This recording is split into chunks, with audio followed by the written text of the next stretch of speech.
Hi, this is Stephanie Miller from The Stephanie Miller Show. Please enjoy this exclusive clip from my show on Political Voices Network. I took you to Martin Sheen's birthday party, and then you took me to get in a fist fight with Chris Christie at Bill Maher's show. And so... that was fun. Jody, you were there too, right? At the Martin Sheen's party? No, the Bill Maher. Oh, I was at that Bill Maher, Yeah, Frangela came. He gave me a ride home. Do you remember that fight? I was saying Donald Trump's going to jail, and Chris Christie said, we don't put former presidents in jail. And I said, well, this one's going. And that was fun. You had to well, I'm glad you have all these happy memories because I'm sitting here in Las Vegas right now, getting ready for the Las Vegas Book Festival, which I'm keynote speaking at this weekend. Yes. And I'm drinking cold, black, bitter coffee, just like me. Because this has just been one of those weeks. I mean, just one of those weeks. I'm actually having a Twitter fight right now with some famous Pulitzer Prize-winning author. And this whole situation that's going on has made this coffee tastes like sweet tea. Listen, welcome to our world. We have been, getting our own hate tweets and emails, and it doesn't matter what you say. I am apparently both a, what is it now? A warmonger, Israeli cheerleader, and a Hamas terrorist sympathizer. Yes, all in one. We keep saying we are not a terrorism expert, but you are. So, first of all, you tweeted this morning, TV news producers never report numbers of killed and injured civilians given by a terrorist organization as a fact. And you talked about CNN and NBC almost universally said Israel carried out an airstrike that killed 500 civilians, mainly women and children. None of that was known. None of it is confirmed. Deception is the enemy's tool. Don't accept deception. I remember last week you told us don't show the videos, the terrorist videos, don't talk about them. And Rachel Maddow talked about this. She said, they get it as a news organization that you're doing the terrorist work, but then she said in some cases the families of the hostages want you to show the videos because there's so much fight. Everything that happens, there's a fight about who's lying, right? Sure. Well, and there's a dramatic fight going on right now. I was in the air 17 hours yesterday. And I couldn't watch actual video streams, and we couldn't essentially download when you're airborne a lot of photos. But I was watching the commentary, and I committed myself not to say a word about that attack until I got on the ground, could watch the videos, see the imagery myself. As soon as I sit down, it pains me to say what channel this was on, because I used to work for him. But I sat down, I turned on the television, and the first thing that comes up is from a primetime host was that 500 civilians were killed and by an Israeli airstrike in Gaza. Definitively, like that had been proven. And that bothers me for a couple of reasons. One, where did you get that number from? Okay? It's hard. I have been in mass casualty events. When I was in Baghdad, we had 2 suicide bombings in a row. I was at the Assassin's Gate suicide bombing, right there in the blast zone. And it takes a long while to count bodies. Usually they're taking the casualties out first, and then over time you go through, you do the forensics. 500? And you can have that number in a matter of minutes. That it was an Israeli airstrike. Did anybody see the aircraft? Did anybody see the bomb? Was there a crater? I saw the photographs of this crater. It was tiny. Well, there's my talk to Steffi alarm just went off. But, what we're getting here is we're getting caught up in a cycle of the terrorist propaganda. I literally wrote a book called The Terrorist Recognition Handbook. Producers need to go out and buy it. Okay, this isn't something you can just have somebody stand around at the big board and point at arrows and say, this guy shoots this way, that guy shoots this way. This takes serious analysis because you will do their bidding. A lot of the bidding was done for ISIS when they were out there putting out videos left and right of beheadings, people being set on fire. All of those things were done in Israel. And now what do I get? I get this all day. Oh, you're a shill for the Jewish state. You're, you hate Arabs. You hate Muslims. I literally have people wrote to me today, and told me that is not Palestinian dialect Arabic. I mean, Jesus Christ. They made it up. You don't think Israel has people from Palestine? The country's full of Israeli Arabs. They speak the exact same dialect. So what we have here is you have this he said, she said war. And I'm going to tell you who's to blame for all of this. Yeah. Elon Musk. Because it would not have been this bad if we had what the way Twitter used to be. Right? And that censorship of all of these things were enforced. X or Twitter, whatever you want to call it, is the worst platform I've ever seen now. Let me ask one thing Chris saw on CNN, and then I want to get to your tweets and the Signet intelligence. You on CNN, they were saying, I mean, obviously, a lot of accidents happen in war, a lot of deliberate atrocities happen, but he was saying that they were saying that the size of the blast indicated that there was a lot of fuel left in the rocket, which means that it didn't come from far away, like from Israel. It was fired close by. So wait. First off, we could see the rocket boost. Okay. There's a video of that rocket boost.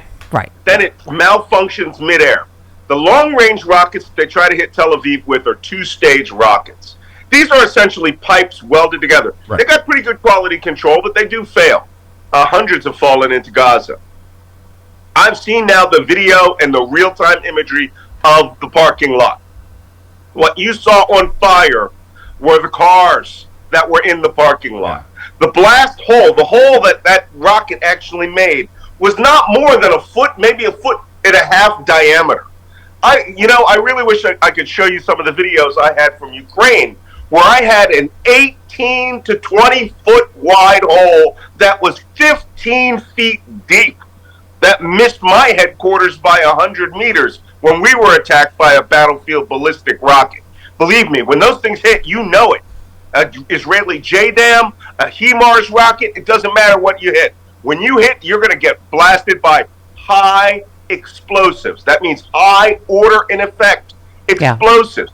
This was not that at all. I agree and with now you. The word is out there. Yeah, so let me get to your tweets because I agree that Hamas is Hamas.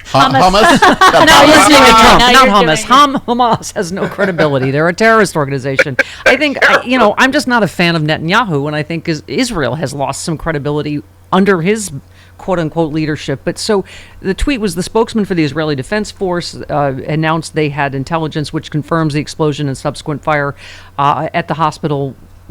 It was caused by a misfired rocket launched by the Palestinian Islamic Jihad.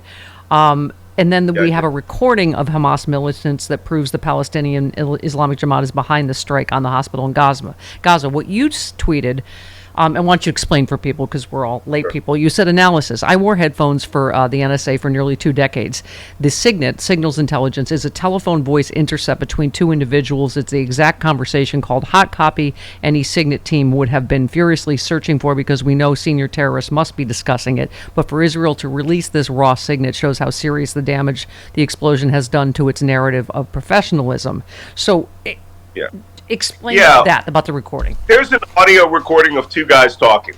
I really am going to try to stay away from what U.S. intelligence does. I'm going to strictly speak to the Israelis. Yeah. But there's an old joke we had when we all started learning Arabic. You were going to start copying terrorist 1, this is terrorist 2, prepare to attack. That doesn't exist, okay? Sometimes.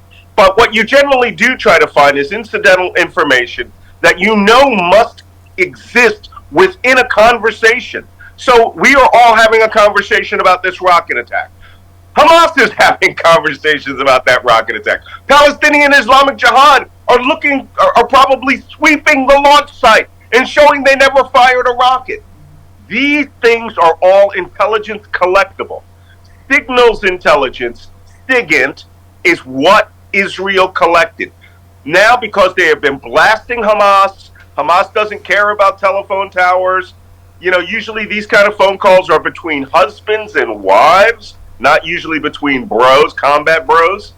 They said, wow, that wasn't ours. That was Palestinian Islamic Jihad's, and it hit that hospital. And the other guy's like, holy cow, well, why are they saying it's us? Well, because you're Hamas. You control Gaza. PIJ works under you. Palestinian Islamic Jihad works under you. So that was actually good copy. Here's why the Israelis put that out. We rarely, ever release raw intercepts like that. Yeah. I can tell you in my 20 years, the one that was released, Ronald Reagan personally authorized the release of that voice recording. And there's a reason for that. Well, that's not true. George Bush did one too, but it was lame. The reason that we do this is so we don't burn the source. The Israelis don't care about the source. They're going to kill the source. If I was the Israelis, I would actually hand out the phone number of that guy that made that call and give it to BBC and some of these news organizations and ask him to deny it. Yeah, interesting. So, Malcolm, obviously, as you know, this is what always happens, not just, in war, but of course the Middle East.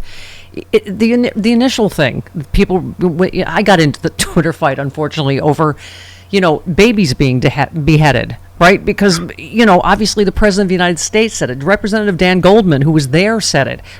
Various news organizations. Then, it sounded like they walked back, like the President didn't actually see the pictures. But it then seemed like Anthony Blinken confirmed it. But, Malcolm, I was saying, by the time you get arguing about which atrocities happened specifically or which did they burn infants to death or did they whatever? My point was, you have to condemn this. I mean, it's not being Zionist or whatever you get called, right, for saying that. I want to. Can I define some things for people? Yeah. Because in this little fight that I'm having with a multiple Pulitzer Prize winner, all right, the word was I was trying to explain that this round of war and tragedy and death is strictly on one group side. Hamas attacked, crossed the border, and systematically executed every individual they found. Yeah. And the ones that they didn't, 200, they took back with specific orders to bring them back as hostages to use as leverage against the world. That's an attempted genocide. That's not even, yes, it's a war crime, but they're not even a combatant force under the laws of war. They're a terrorist group. Did everyone forget about ISIS? Did you all forget about ISIS? Yeah. This was the exact same thing, only they did it to every person they encountered. Not just every Jew. Can I point this out? Every Christian that was there. They killed 25 Buddhist Thai guest workers. They shot them or cut their heads off because they think they're apostates. Every Jew, every Muslim, every Christian, every person they saw, they executed. So, this round is on Hamas. When the Israelis drop a bomb, and the bomb goes outside of its circular error of probability, and it blows up, and it has collateral damage, and it kills people through blast effect, shrapnel, or misguidance, that's called an accident. It's people die in war. Civilians are always the first to die in war.